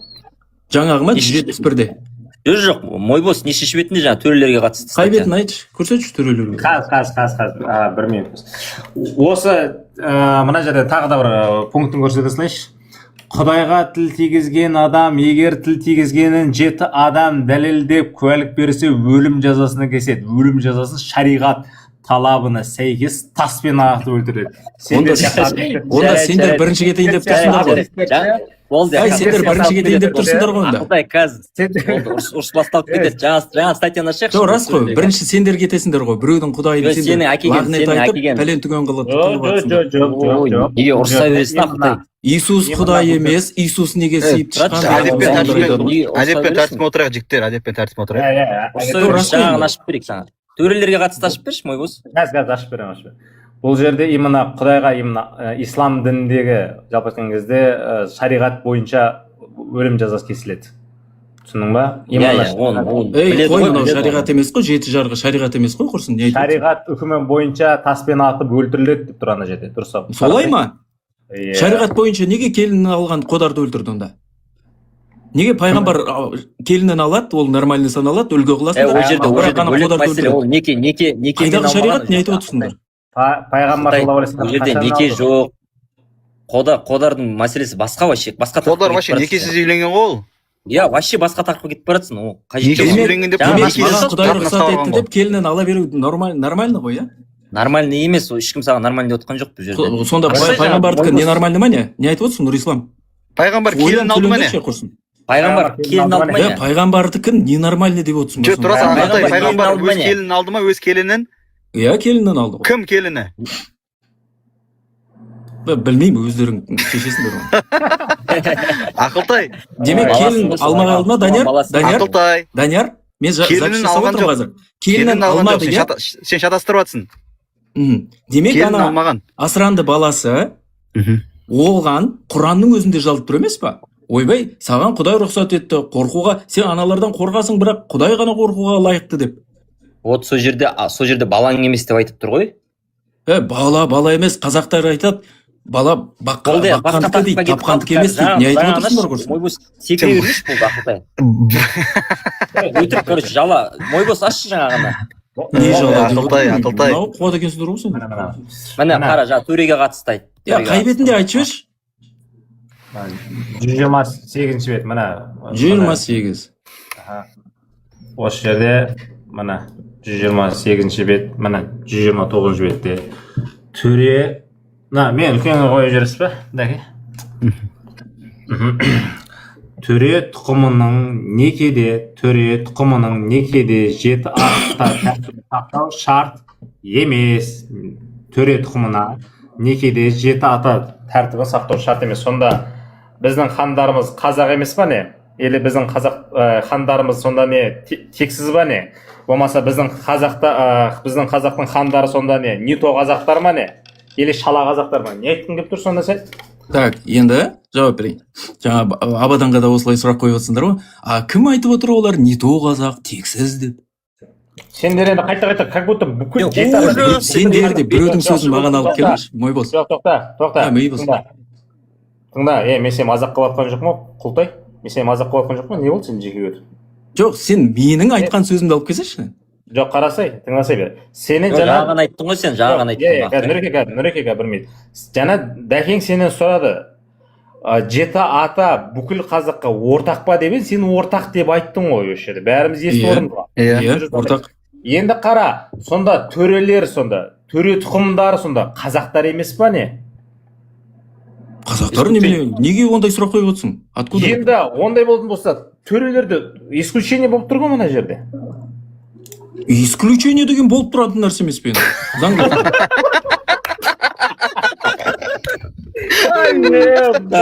Да, запись жазап отырсаң ше, Ақылтай хит болады да записьте. Ақылтай. Енді сонда сендер Двойной стандарт бар. былай айтайын, төрелер өздеріне сонда ереже жазып алса, биліктегілер, сендер Шыңғысханның ұрпақтарысыңдар ма? Тоқта. Шыңғысханның ұрпағысыңдар ма? Жауап беріңдерші. Жақсы, осы тақырыпты ашайық енді. Шыңғысханның ұрпағысыңдар ғой, дұрыс па? Тоқта. Қазір 1 минут Құлтай, 1 минут тұра тұр. Құлтай бір. Кім айтты саған бұл жеті жарғыны төрелер жазды деп? Әй, билікте болғандар төрелер емес пе? Жоқ, тоқта. Жоқ, қателесесің. Тоқта, хандық жүйе кімде болады? Хандық жүйе кімдерде болады, айта қойыңдар. Тоқта, сен именно осы жеті жарғыға жауап бер. Жеті жарғыны кімдер құрастырды? Билік. Кім? Нақты аты жөндері бар о кісілердің. Жәнібек хан тұсында. Жәнібек хан өзі сүйіп. Неге күліп отырсыңдар, мен сендерді түсінбедім что-то. Жәнібек хан не сәй? Жәнібек хан дейді. Жеті жарғыны. Қазақстан тарихы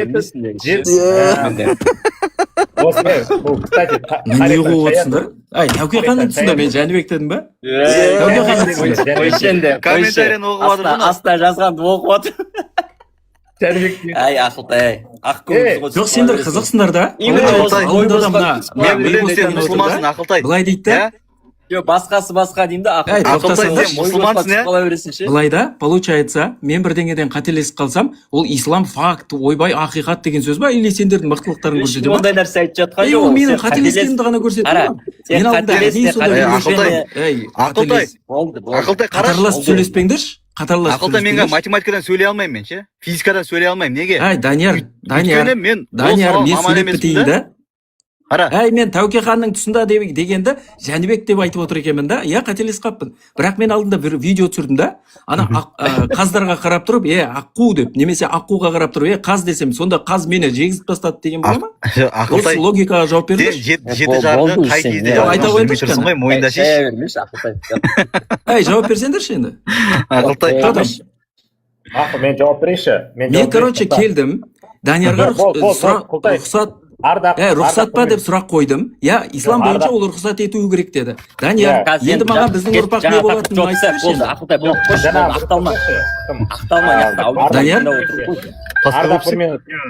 Ардақ бір минут. Кәдімгіше төртеуің бар ғой. Төрт түрлі әңгіме айтып отырсыңдар да. Мен сендерге бір ғана сұрақ қоюға келдім. Және ол оказывается менің айтып жүргенім рас екен. Демек сендер балаларыңа немере қарындасты алуға тыйым сала алмайды екенсіңдер. Демек қазақтың дәстүрі не болды? Бағана сен аққуың сияқты сөз ғой бұл әшейін, алынбайтын сөздер ғой, Ақылтай. Нұрислам, мен емес оны Данияр айтқан. Данияр айтты. Тыңдасайын. Данияр, мойындайсың ба айтқаныңды? Ислам бойынша немере қарындас алуына тыйым сала алмайды дедің, дұрыс па? Біздің конституцияда салынбайды ол. Данияр, конституцияда салынбайды. солай айттың ғой, дұрыс па? Қалай дейсің, басайшы, мен пласка болып сұрап сыртта, не дейсің? Данияр, қара, сен айттың, мұсылман егер ұлы немере қарындасын аламын деп келсе, ислам бойынша оған тыйым сала алмайды дедің. Арам деп айта алмайды, тыйым сала алмайды. Харам деп айта алмайды. Бірақ, дұрыс па? Бірақ оны жаса ал деп те айтпайды. демек ол істеп ештеңе қойсаң- айта алмайды ұлына, иә. істеп қойсаң ісіңе Хорошо, Данияр- шариғи құқықтық беретін болатын болса Данияр арамды енді айтпа. қара. Данияр енді қара. Сенің ұлыңны баладан қазақтың сөзі бар да. Bir анадан алада туады, құлада туады. Ертең сенің ұлың или бір мұсылманның ұлы немере қарындасын алам деп жатса, біздің дәстүр қайда қалады? Мен айтамын, дәстүр бойынша алма деп айтамыз біз. Муслим бауырымды қосып жіберіңізші, дәке. Сен жаңа ғана тыйым салуға болмайды дедің, бірақ енді келіп алма деп айтам дейсің. Қалай ол? Шариғи тыйым сала алмайды ешкім. Шариғи тыйым. Жоқ, сендер ше, жаңағы темада ше, қызықсыңдар да. Жәнібек деппін да мен. Ол Тәуке екен түсінікті ғой. Қателесіп кеттің деген әңгіме қыласыңдар ше. Сонда деймін ба? Сонда деймін да, сендер сонда бір аргумент айттыңдар ма? Сендер реально аргумент айттың деп отырсыңдар ма? Өмірі осы Жоқ, алдында мына Мойвосты айтады да, ойбай, Кенесары қай ғасырда туды дейді да. Мен аны 1805 дегенді ойлап, 1802 дегенді ойлап отырып, 18 деппін да, сөйтсем атаңның басы Олбай 19 ғасырда кетті да. Как будто жеңіп кеткен сияқты болдыңдар ма сонда? Амандасып алайықшы, амандасып тоқташ. Муслим, давай жауап берші енді сен. Ардақ, атеизмде сенің балаларың бірін үйленеміз десе запрет бар ма? Бухгалтерияда да жоқ запрет. Что там? Болды, значит, балдарын үйлене береді ғой. Бухгалтерлер балалар үйлене береді, иә? Болды, жеткілік. Сен онда вообще, онда претензия айтпа сен. Жақсы, онда маған жауап бер. Сатып бересің ба, Ардақ? Муслим, өзіңнің ана стиліңе салмай ақ қой. Нақты жауап берші маған. Бір ғана қызына той сұрақ. жасап бересің ба? Муслим, бір ғана сұрақ. Ұлы мен қызына той жасап бересің ба? Муслим, бір ғана сұрақ. Ұлы мен қызына той жасап бересің ба? Муслим деймін, бір ғана сұрақ. Дедің ғой. Атеизм ұлтты жоққа шығара ма? Жоқ, жаңа сен болады дедің ғой. Жауап бер. Жаңа сұрақ қойғанда балдарын үйлене болады ма демес, сен болады дедің. Болады дедің бе, записьті қайттан көре онда. Той жасап бересің ғой балдарына. Позор болып отырсың ғой, Муслим. Болады деп ешкім айтқан жоқ қой. Атеизмде Запрет жоқ деп бар ма? айтты. Запрет жазылған жоқ ол жерде. Болды. Потому что ол көзқарас Құдайға қатысты ғана. Болды, жеткілікті. Сен сонда не, Құраннан математика табуды дұрыс емес деп жүрген жоқсың бе? Сенің балдарың, қара Ардақ, сенің балдарың келеді да, әке біз біріміз жақсы көреміз, үйленеміз ба деп сұрап тұрды, сен запрет жоқ дейсің, үйлене бер дейсің, еще келіп бізге әңгіме айтасың ба сен? Енді айтсашы маған, атеизм ұлтты жоққа шығара ма? Атеизм деген не? Құдай, атеизм деген не? Атеизм ұлтты жоққа шығара ма, Муслим? Атеизм деген не? Атеизм Құдайға қатысты көзқарас. Құдай жоқ деген көзқарас па? Иә. Ақиқат бұл сөздің. Жауап берсеш, Муслим, ұлтты жоққа шығара ма, жоқ па? Ақиқат па? Айтсаш, осы сөздің ақиқат па? Құдай жоқ деген сөздің ақиқат па? Муслим, жауап Құдай жоқ бермейсің ба? деген сөздің ақиқат па? Қысқасы жауап бермейсің, иә? Ақылтай. Осы Құдай жоқ деген сөздің ақиқат па? Ақылтай болды, Ақылтай. Данияр, сенен де бәрі түсінікті болды ғой. Немере қарындастарыңды алып жүре береді екенсіңдер ғой, да, получается? Боссын, бар. Балдарыңды үйлендіре бер. Боссын. Шығара беріңіз. Шығарып салайық. Жол болсын. Сіз қараңыз. Бұлар мына нәрсені түсінбей тұр да, бұлар ше. Шариғи тыйыммен адамның несі абзалдық пен абзал емес нәрсені ұстануын түсінбей тұр да, бұлар ше. Сіз қараңызшы. Бүйтеді да, бізге келіп, сендер үш атадан рұқсат сендерге дейді да, бірақ өзіңнің балдарын үйленем десе запрет жоқ қой, сен кімге келіп не айтып жатсың сен? Ертең балаң келеді, қызың екеуі келеді да, әке біз үйленеміз, біз бірін жақсы көреміз десе. Сен рұқсат, сен запрет қоя алмайсың оған, ол өзі біледі. Еще сенде жақсы, жаман деген түсінікті айырып беретін дымың жоқ қой сенің. Сен дәстүр айтып жатқан дәстүріңді кім ұстанды оны? Қандай халық ұстанды? Қазақ па? Қазақтың қазақилығы ма, менталитетіне сіңіп кетті ма? Ол менталитет оның ұстанымынан шыға ма? Қазақтар кім болған? Мұсылман болған. Болды, сен теманы жабылады осымен. Сен сенің конкретно Фейсбукта қарақшанда голубой болса бола береді. Исключениеге қатысты не айтты жаңа? Ой, Алла. Төрелерде қадалды ғой. Мен төремін ал. Құрметті мына жерде 728 жеті жарғы Кенесарының тұсында жазылған. Жоқ, Тәуке хан. Жоқ, сол айтты ғой жаңа анау. Жәнібек ханның деді. Жәнібек ханның тұсында жазылған. Бұдан бұлай соны не істеп алыңдар болды. Закон подлости ғой, закон подлости дейді әке. Алдында да осындай тарихи бір мәліметпен Мойвосқа именно келіп қадалып кеткен. Әке қойшы. Әке қойып жүрсіз, бар ма телефонда? жаңағы жеп қалған жер ма? жарайды қойшы, тағы жылайды қойшы, ладно. Көретін адам ше. Ел біледі ғой. Ал жігіттер, осымен тамам я эфир. Машалла, мен біраз естіп қалдым, көңілім көтеріліп қалды. Мыналармен отырып. Ұстаз, иншалла жазып қоямыз сізге. Подкастта бұлардың аттарын айтып жүрген біз де ақымақ екенбіз ғой, бұлар мүлдем айтуға. Ондай бар еді. Өкінішке. Слишком қандай не қылып жүргенсіздер ғой. Возвышать етіп жүргенсіздер ғой негізі. Танысып алғаныңыз жақсы болды негізі, екеуі де келіп осы эфирде. Әдем болды. Абу Хузайма мен Халид келсе енді. Иә, сол екеуі келсе. Ой, сен Құлтай бар, демалсай, бар, болды, қыздарыңды болашақта балдарыңды үйлендіресің сен, болды, қой. Ондай айтпай ят болады. Жәнібек хан деген потолок болып бүгін. Жәнібек хан. Жақсы онда. Алла амандық берсін жігіттер, шаршамаңдар. Ассалаумағалейкум, алла разы болсын. Байланыстан сізге жазып қоямын, ұстаз. Міндетті түрде жақсы. Аман болыңыздар, жақсы бауырлар. Құлтай сабақ оқи, бүгінге саған 2.